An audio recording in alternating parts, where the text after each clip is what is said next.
All right, well, then I will call the meeting to order at 8:04 a.m.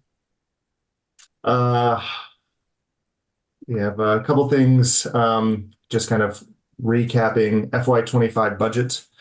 So just a frame for everybody. We obviously at school committee got the presentation and took the vote on the request to ask the select board to reallocate the $1 million to a reserve account through the town so that can be accessed at the end of the year, or funds could be requested at the end of the year through approval or whatever other committee is necessary, depending on the fund, when we kind of have a finalized number. So I don't think we expected to have any other information for this meeting based upon our conversation last Wednesday, but Katie, Peter, is there anything else to kind of discuss regarding action steps related to the FY25? I don't think so. I think we've got all the information that we have collected. We shared on Wednesday night. So that we're standing there now. We did follow up with Nick and shared with him what we presented, kind of where we are, and I know that'll be a topic of conversation today in terms of what we expect to happen tomorrow night regarding both kind of 25 and 26 as the select board kind of discusses how they're supporting where we are. Yeah. And obviously, to be clear, for the record, the request for the $1 million is just to provide as much flexibility, make sure we don't under predict what the budget deficit is at the end of the year, but we'll do everything possible to reduce that amount as well below $1 million as possible. That was the discussion last Wednesday. Lizzie, is there anything to discuss? Am I remembering this correct? You and I are going to the select board meeting in case they have questions. There's no planned presentation at this point with the select board. It's just more being there, given that they will be discussing this. That's correct. Any questions any members have about this FY25 item? Okay, that's the FY25 update. FY26, we got the initial presentation on Wednesday night about the FY26 budget update in terms of how Peter is proposing to adjust it given the $700,000 cut.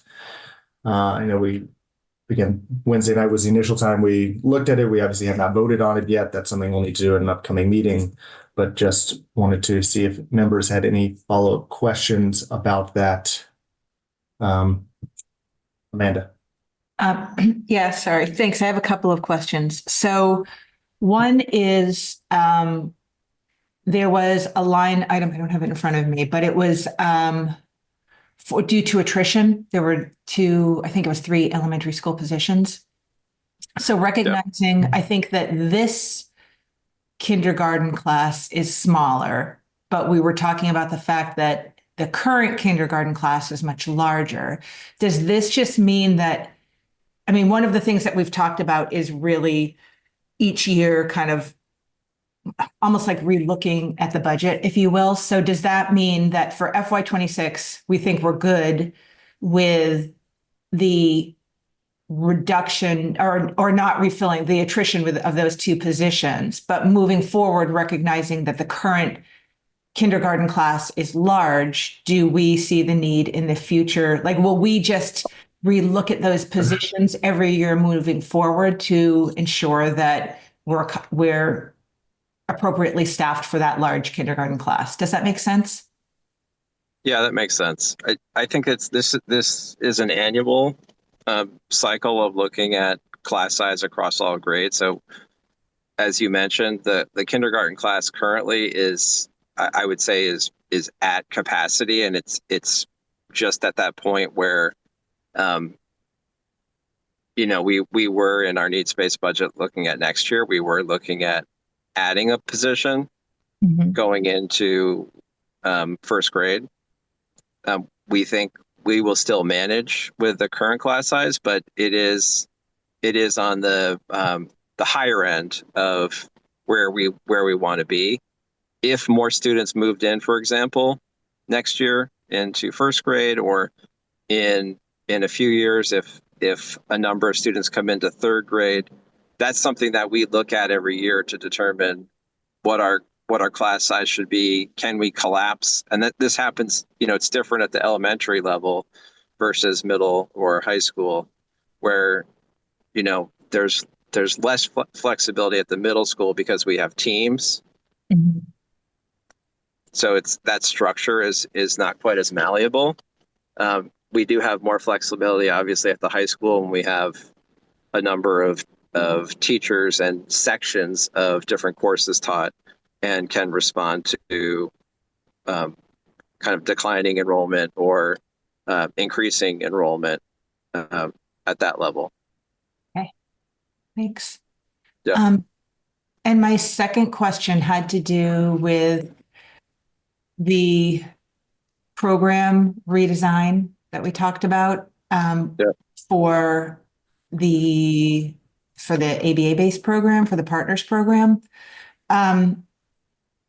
So I guess two things. One is, I know I said this the other night. I guess I'm concerned. Well, I have a question about what it entails and then a separate question. So I guess I'm concerned that I know that this had been in discussion for a little bit, and that there was likely a plan moving forward for how to do this in a way that had the smallest impact on families. So kind of letting them know that it was coming along, talking about it. I don't know what discussions have had with staff, and I recognize that NEC is a partner with us, and that they are sort of more in a consultative role, but I know that we also are employing, I don't know if it's a special education teacher or a BCBA through NEC.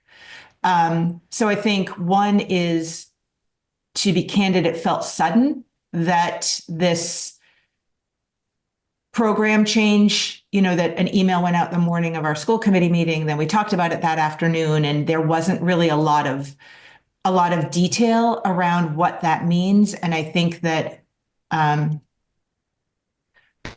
we left a lot of parents in a very difficult position, being sent an email. There wasn't any detail. I think even the follow-up, it didn't necessarily clarify what was changing or how it was changing. So I think that was an overriding concern of mine, because we've just been very cautious and I think very thoughtful about how we talk about any cuts to programming or positions, and ensuring that people knew ahead of time, and that any people, staff or whomever is impacted, that there was a lot of thoughtful consideration given to before that. And I candidly don't feel like we gave that same respect to, some of our most vulnerable families in the district for these kids. So that just is a concern of mine.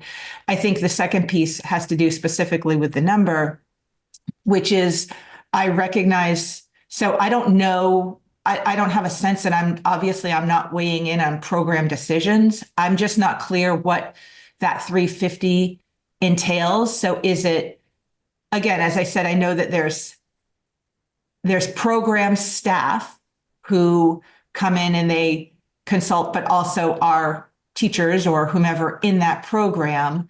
But then if that is staff employed by NEC that we are reducing, does that mean we have the staff within the district to fill those positions, or are we then looking at needing to hire? So I would love a lot more clarity around what that 350 encompasses. So the shift from kind of where we are, some of that 350, and I can come back to a future finance committee meeting with specifics on, like to the dollar amount of kind of where we've built a little bit of a cushion in there too, just to be sure that we have enough to support continuing the program in the same way that it's operating now. The cost reduction that we're seeing, that 350, is both a result of having staff that we're hiring through MPS, which is cheaper, and then it's also some of the kind of consultation service cost from NEC as well. So it's a combination of those things. And I did talk to Danielle after, just, related to your concerns around communication and helping both, as you mentioned, staff and community understand kind of both the why and what it's going to look like. And in the absence of any information, obviously, it is it's something that we have to get all of the information out there to show, like, kind of why, from a kind of a pedagogical and from a kind of supporting the students' perspective, why we think this will be a strong move. I know Danielle and Holly met with parents last week and fielded questions, and I think that the next thing is to get out some of the questions you have around what does it look like and what does it mean, and I think people need more specifics around that, and I think that's kind of the next step as we move forward here.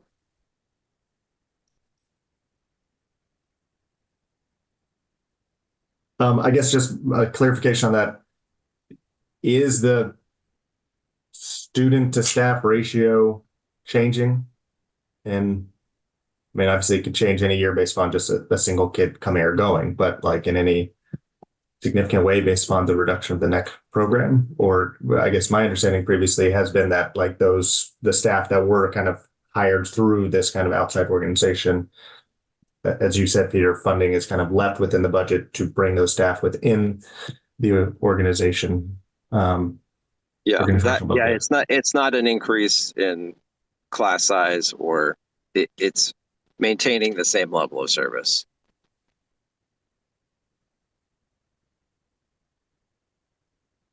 Any other questions folks have about that? And Katie, I don't know if you want to add anything in terms of on the financial side, the number. No, I think right now, the 350 savings that we have built into the budget is an estimate, because just due to the fact that we will have to hire staff.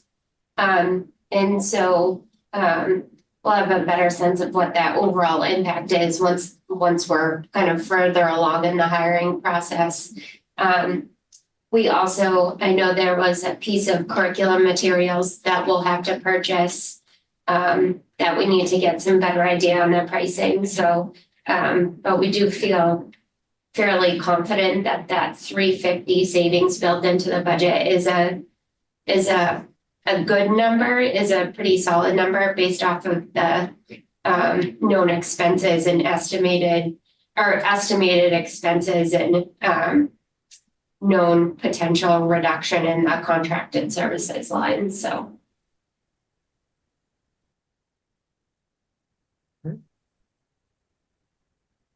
Other questions folks have about the budget presentation from last Wednesday?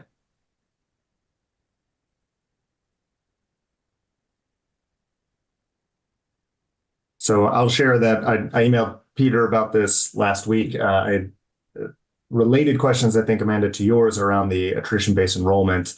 And to clarify, it's 2 elementary positions, 1 secondary position was the proposal. And I put the presentation and the chat for panelists to make it easy. But yeah, Peter, I sent those last week just to share with the group. I don't know, I don't assume you have at 8 o'clock Monday morning any additional information than you kind of had on Friday. I have a little bit. Okay. Well, just to frame, like my question was around, I think I have an incoming kindergartner, and in the meeting on 3/19, I was like, oh, registration for kindergarten's open. I didn't realize, and I miss deadlines all the time. It's hopefully I'm not the only parent who does that. But when looking into it, like the registration opened for kindergarten on 3/19, that was the day of our meeting where we then said that there's like this big reduction in kind of a projected kindergarten enrollment next year. So I just have questions or concerns potentially around like how confident are we in that projection number so that we're not overfilling kindergarten. Again, to your point, Amanda, around our current year's kindergarten class is much larger than prior years. And so, we had been talking about adding a first grade position to help with that overcrowding within the needs-based budget. But yeah, Peter, any other information you have on like what are the numbers again, if you could refresh like this projected next year versus historical, and then Yeah, where do we get the numbers? at this time last year we were at about 350, and right now we're at 280 something. So we're significantly lower. Based on what I learned from Serena, who is in charge of registration, she said she thought, based on kind of where we are and where we will be when it closes, she thought about 310 might be a kind of safe estimate of where we will land versus where we were last year, which was, I think, 365, 367, something like that. And the 380 versus the 350, again, given registration only opened on Wednesday, those aren't registration numbers. Those are, you'll have like a Google form, like interests in enrolling your kid. So the like Power School registration process did not open till last week, but you were collecting that interest information kind of since there was a kinder information night since December, December sometime. So that is the number you're looking at. Okay. If I can just add to, we do get the enrollment projection report from NESDEC, which is the New England School Development Council. And so in their enrollment projection report, they were looking at kindergarten coming in closer to our incoming kindergarten class for the upcoming school year coming in closer to the 310 number. So that report kind of supports the numbers that we are seeing as well. So that's just some kind of supplemental information that we can use just to be helpful basing the decisions for any of the class size. It's helpful. So the two elementary position cuts would both be kindergarten positions. Is that correct, Peter? Yeah, I mean, that would be likely where it would be. Okay. Do we know what that would put kindergarten class sizes to based upon the 310 projection? That would put it at slightly lower. So I think it would be around 21 or so. Lizzie? Thanks. I was just wondering, when does the registration period close for kindergarten? I won't ask Mark that. I'll ask Peter or Katie. I believe it's open for about a month, but Katie might have the exact date. Katie, do you have the exact date? No. About a month, though. Okay. Thanks.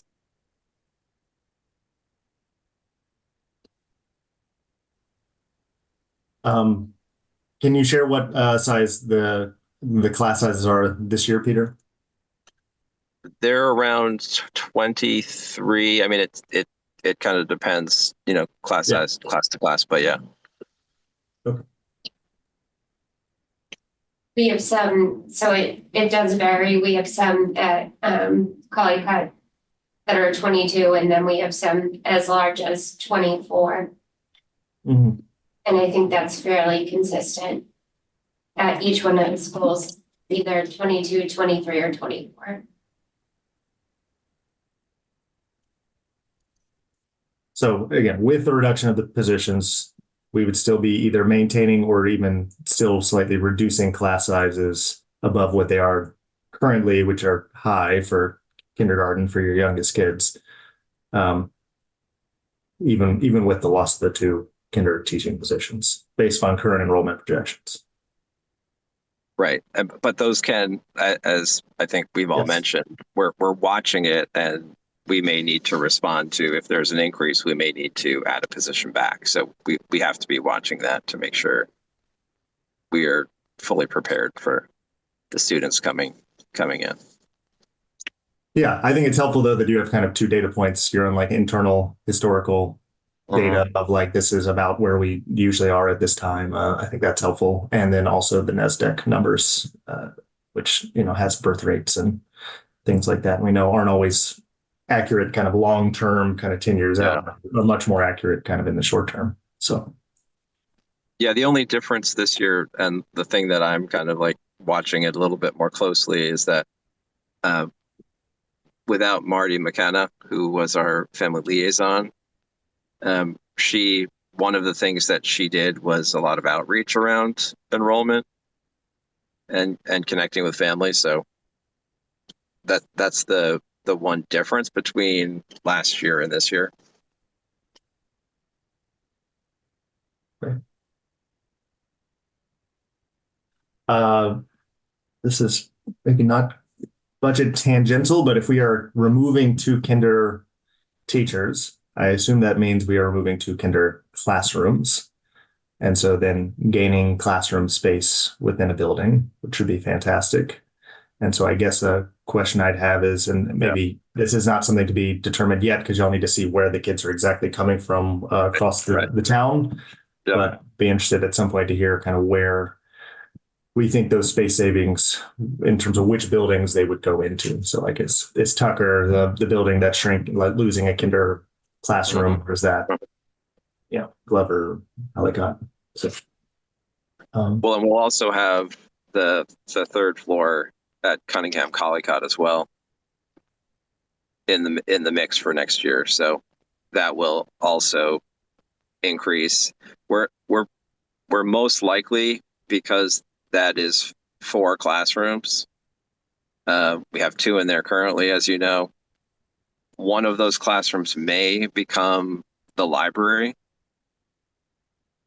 temporarily while the 4th floor is being completed.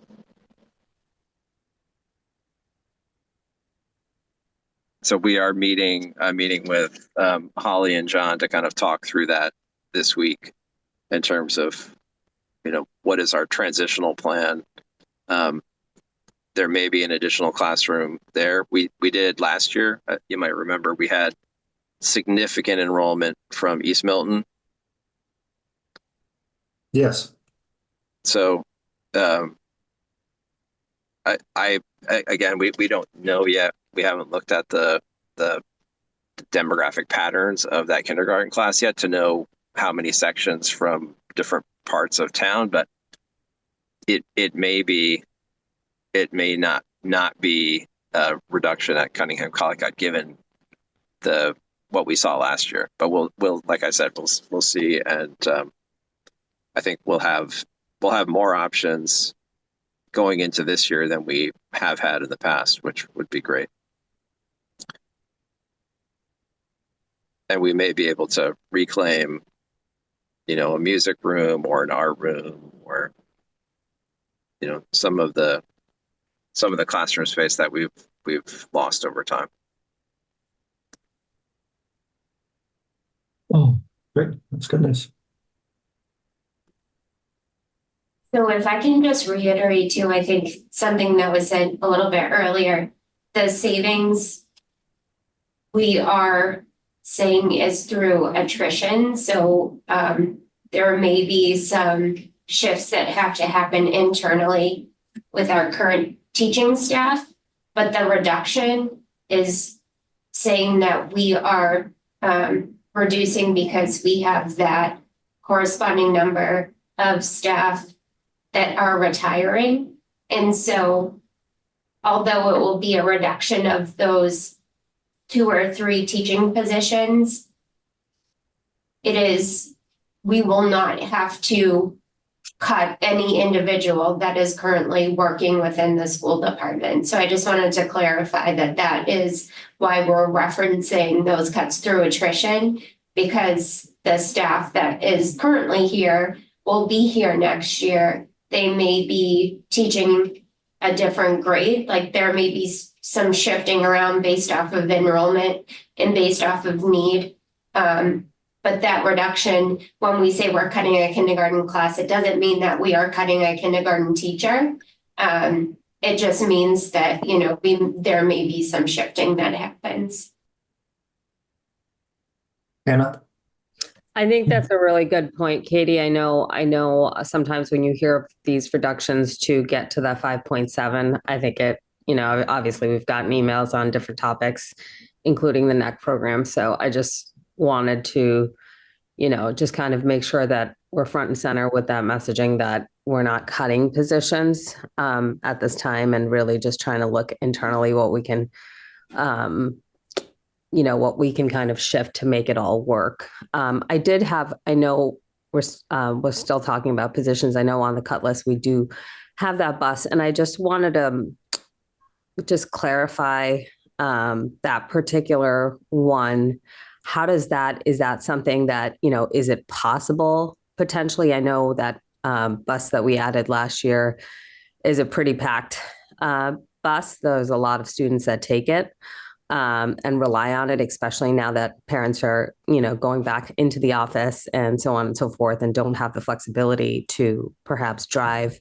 I'm just curious if, you know, is it something that we can increase fees to provide that option? Just kind of curious on what our thoughts are there versus just cutting that. So I can provide some more information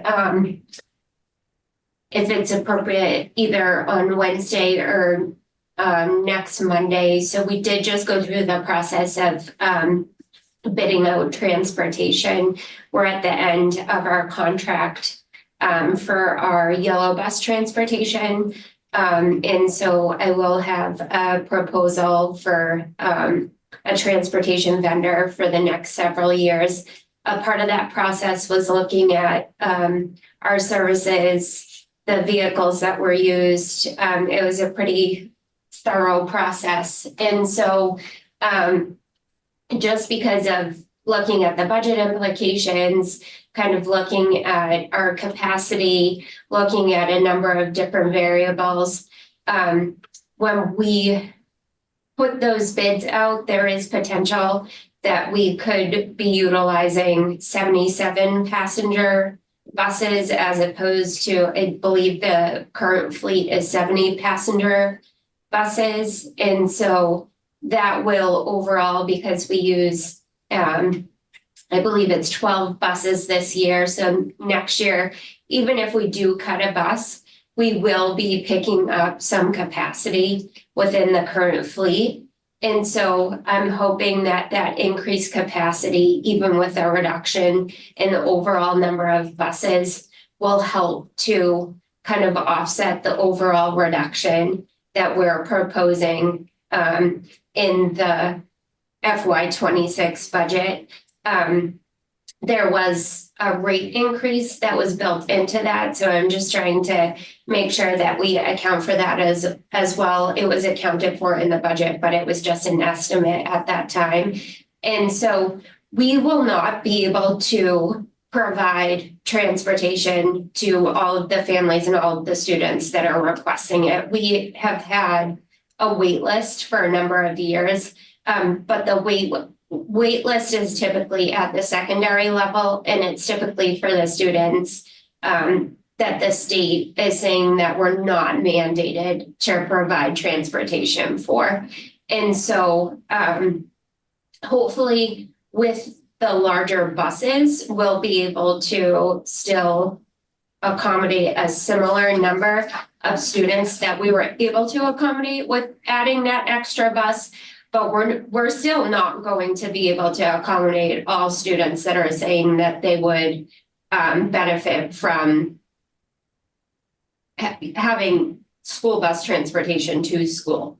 So we're just not required to provide that in accordance to the state mandate. Thank you. Amanda? Oh, sorry, I didn't realize it was still raised. I was asking about the buses as well. Sure.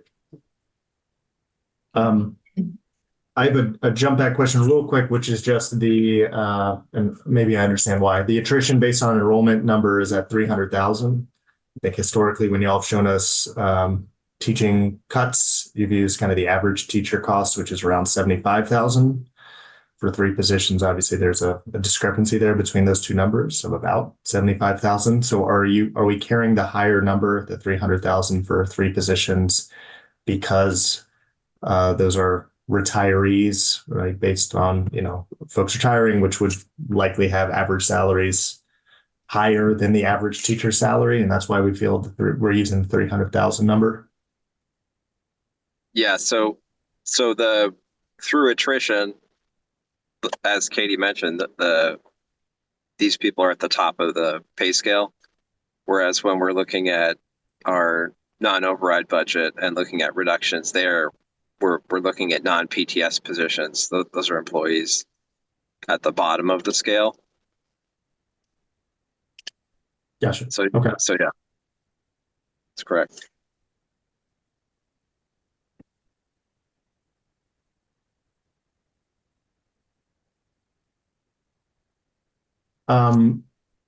Katie, the athletics fees, right, the addition of kind of 45,000 in order to gain through raising of athletics fees. Is that fee chart something that we could look at on Wednesday? Again, bring back to the finance committee. I know we already approved some of the summer fees that we needed to, but it seems like there's other impacts to the FY26 budget that you're projecting based on needing to increase some fees. And we've already obviously talked about community schools, but I know we've paused that for a while, but is that something we could bring into the conversation on Wednesday? Yes. Yeah. Okay.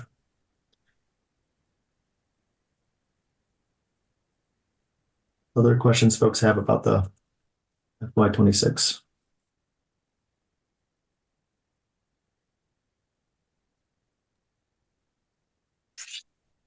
Sorry, Amanda.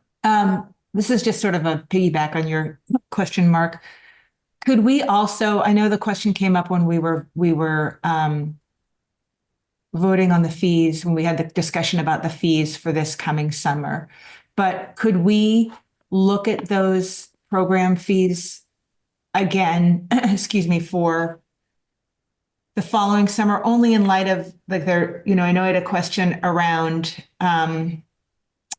I don't remember the name of the program, but I believe it was like the program for incoming high schoolers.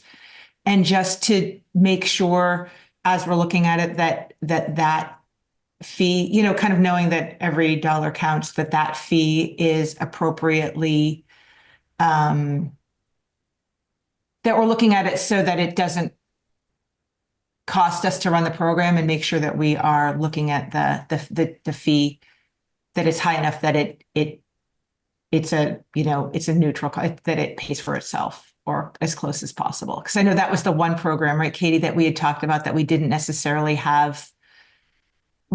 know necessarily the cost of the program as it relates to the fees. Am I making sense?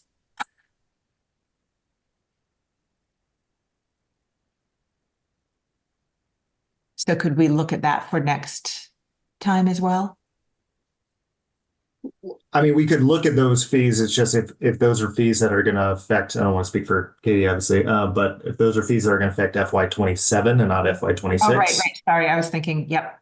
Then, Yeah. like we have plenty, we could start looking at that, but I think we'd look at FY26 and then, we could roll that into certainly hopefully what should be a calmer budget season next year. Because that fees, I think, is something we wanted to start talking about in, December of this next year to really have a good sense of what it is next. Right.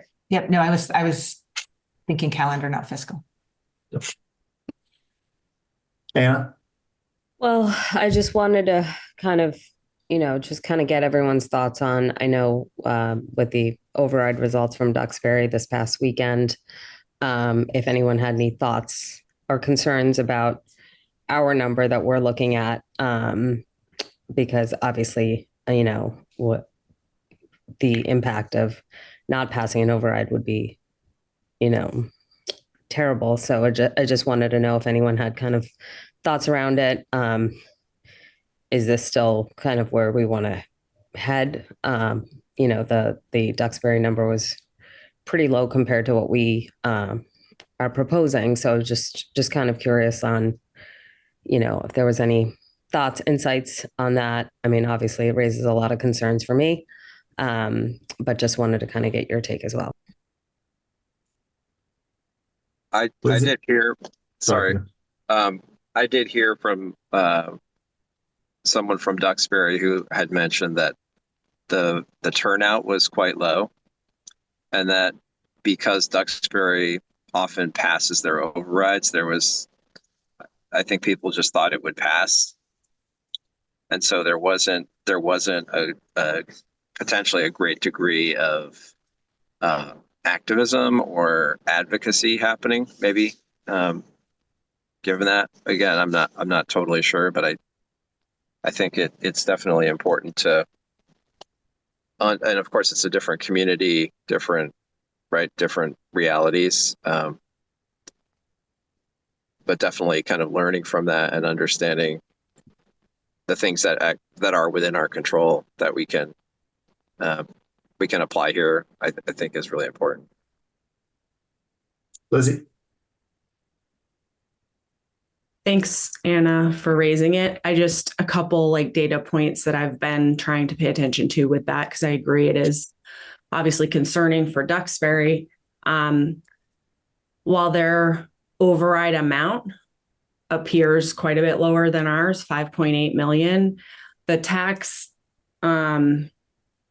increase percentage-wise is quite similar to what's proposed for us.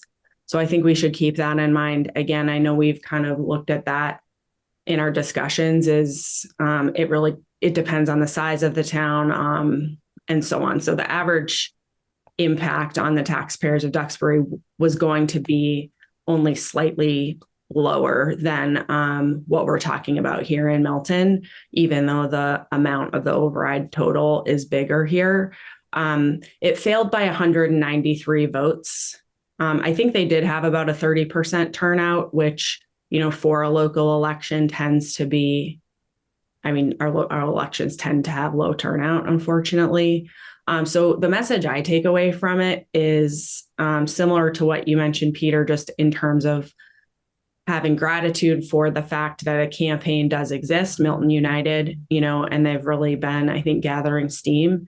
But for the override to fail by 193 votes out of thousands cast is obviously, that's really hard. I am about to go to work right now and see my colleague who lives in Duxbury, whose kids go to school in Duxbury, and going to see how he's feeling this morning. But I think if anything, to me, it's just a matter of doubling down over the next month on information for voters, and helping everybody know what's at stake with it. And I was in Duxbury last weekend for a game. So I did drive through the town and did see a lot of, signs in favor of an override, and there were definitely sign holders and all of that stuff. So I think they had a pretty strong campaign, at least from just observing. I was just kind of thought through some of that. And then, it's always a scary time, but I just wanted to kind of, unfortunately, that could also be a possibility.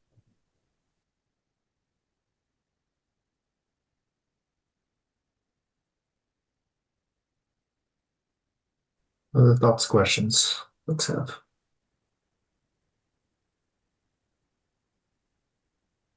I guess the other things I wanted to flag for the group to just talk through how we prepare is, or are the warrant committee presentation.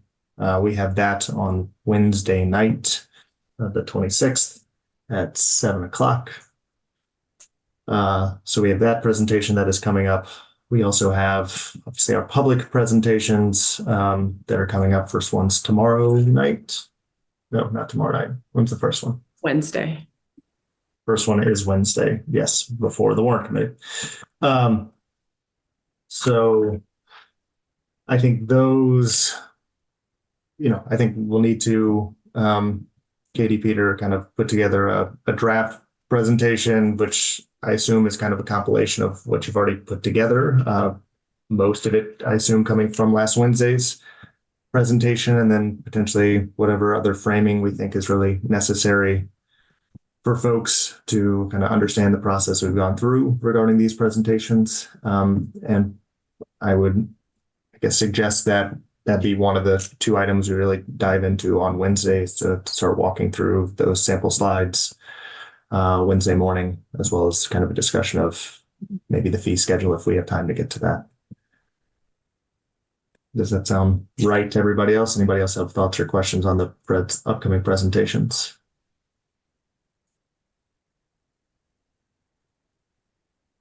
That sounds right to me.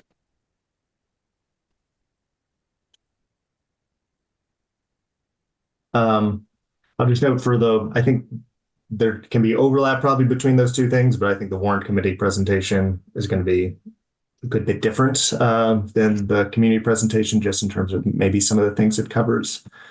I know personally I've been watching warrant committee meetings and trying to jot down questions that are coming up within their own internal conversations to see, what we can do to answer those questions kind of proactively within our presentation and anticipate that, given that they've been having these open conversations, which I think is helpful to guide us. So that's work I have been doing and will bring kind of towards the share over some sample slides or thoughts to contribute to that presentation. We can talk about that on Wednesday.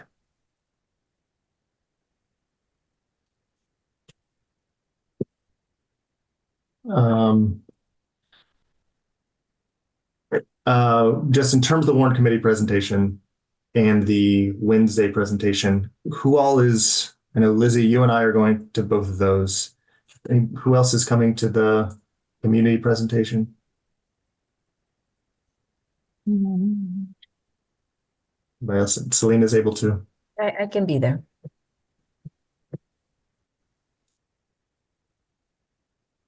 Okay. I think that I can. What time is and then the warrant committee is? Warrant committee is right after that. It's at 7. So the community is 6 to 7 and the warrant committee is 7. I think Lizzie flagged for Tom that we wouldn't necessarily get there till a little after 7:30 maybe. Is there any open meeting issue if?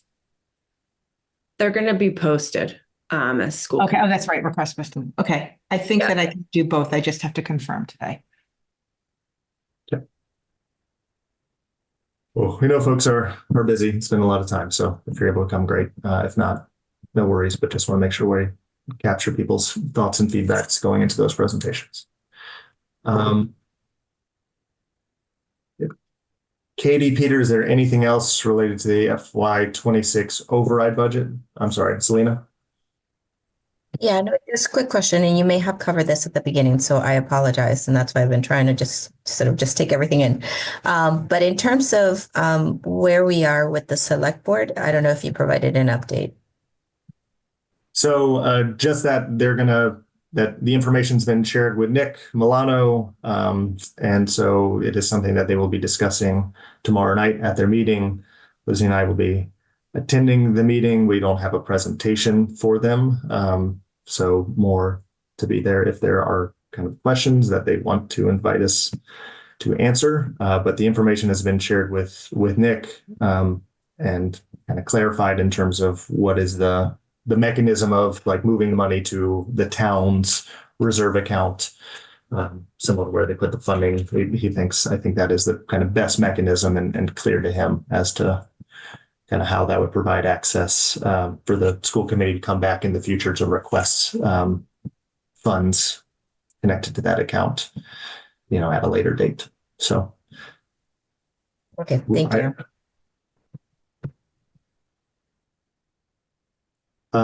Again, Katie, Peter, anything on the FY26 override budget? I don't have any updates. New updates. Okay, and I guess, sorry, Katie, you were You unmuted. No, I was just gonna say I don't have anything further. Either. Yeah. Then the last thing I think I have on the FY26 is just the non-override budget. Given the request for free cash, right, the implications that has for the FY26 is, excuse me, as we started discussing last Wednesday, it seems to me we need an updated non-override budget scenario that assumes the use of the free cash. Given that we know we're going to use some amounts, I think in my mind, the question is still like, what amount are we using for the non-override scenario? I think it's the same situation that we have with like nailing down the amount. The select board is just if we under assume it and we say, hey, we're only going to need $600,000 to close this gap, and then we actually need 800,000. Well, now we're going and the override doesn't pass, then we're going into next year with a $200,000 gap immediately, right? And so on the other side, if we assume we're going to use the full million and then we only use 600,000, then we have 400,000 back within the budget. But at that point, it's pretty late to like hire a bunch of staff in, late July and kind of adjust classroom sizes or kind of pull back the impact of kind of the canceled programs that would need to happen based upon this. So those are the two issues that I'm kind of bouncing my head, but would love to hear from the group kind of where we think we should be moving forward in terms of requesting Peter and Katie to determine like an additional cuts within the non-override budget.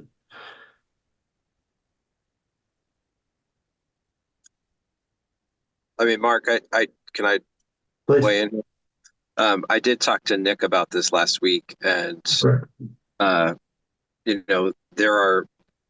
mentioned to him just the impact of the non-override budget already, and that further cuts are they just become so significant. He did say one of the things that the select board will be talking about tomorrow night is how to address this, and there are other parts of the budgeting process from the select board's perspective beyond free cash that I think they'll be talking about in the event of the failure of an override. So I think that is something that we probably will want to put on the agenda for Wednesday, as well as just at least kind of unpacking where we are Wednesday morning relative to the select board's conversation around how to support schools in the event of the failure of an override.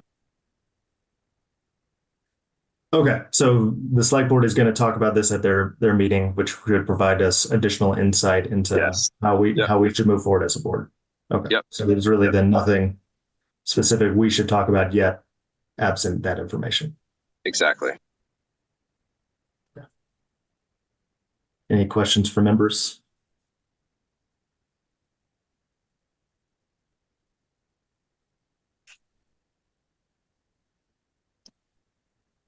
Okay. Great. Anything else anybody has on FY26?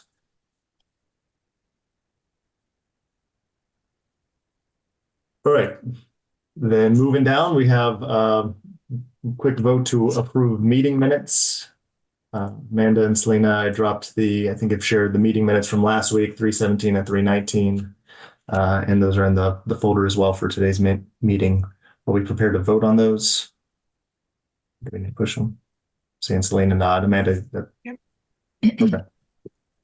Great. Then I will make a motion to approve the Finance Committee meeting minutes for March 17th and March 19th. Second. Great. All in favor? This will be a roll call vote. Amanda? Yes. Selena? Yes. And I am a yes. Great. So those are now approved. Discussion of next meeting dates and agenda. So we have the meeting on 3/26. We'll talk about the FY26 non-override. We will talk about the FY26 or the budget presentations slides, and hopefully those can also be shared out maybe at some point tomorrow, so that folks maybe tomorrow night can look over them before the meeting, but we'll talk through those. And then also the FY26 fee schedule. See if we have time for all of that. We currently do not have meetings scheduled for next Monday. We do have a meeting scheduled for next Wednesday. And then we've been meeting twice a week, every week over the last month. I guess I might suggest, given where we are, that we still meet on Monday next week if Selena and Amanda, you can. And then there's a question on if we want to extend that for the week of April 7th. I might suggest that we at least book it, and then based upon the ongoing meetings, if there's less that we need to be moving forward on, then we can start canceling some of those. But as of right now, seems like we still have a lot going on. I would agree. I can make, I don't know if Selena can make them, but. I can make the 31st. I am not available on the 7th. Not available on the 7th. All right. So why don't we do 31st, 2nd is already in the books, and then we'll do the 9th. And if there's something urgent that seems to come up next week where we feel like we really do need a second meeting, we could talk through if there's other dates that are available, dates and times that are available for the committee.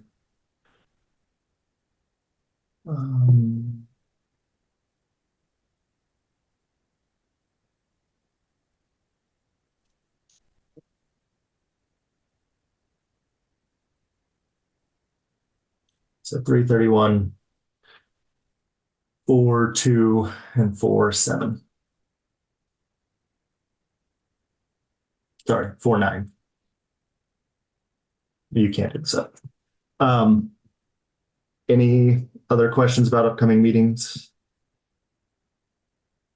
All right. Also, just a reminder, I think remember these meetings are now recorded, so I had the back and forth. I think you were on most of it, although at one point Shane just replied to me. So back and forth at MATV on the postings. They have access to the Milton webinar account, the school's webinar account. So they said they will pull the recordings. I'll just send him an email after kind of each meeting to let him know it's ready, and then they will post that at some point when they have time and availability during the week. So that's how we'll move forward. I think they said today they would post at some point the past meetings. Essentially, we told them to go back to the beginning of March, post all the available recordings, and those should be posted at some point today. Once those are posted to, Peter might reach out to you and Stephanie about just right now she has like defined a like Google Doc with like links to the recordings. Okay. Which is like actually in the budget section, not the recording section. And so I don't know if it makes sense for us to kind of move that down to the bottom, but just figure out how we make that clear on the website, kind of where those recordings are. All right. Any other questions or items for discussion? Okay, then I will make a motion to adjourn the Finance Committee meeting here at 8:58. Is there a second? Second. All in favor? Again, roll call vote. Amanda? Yes. Selena? Yes. Amy, yes. Thank you, everyone. Appreciate the time. Thank you. Yep. Bye. Like,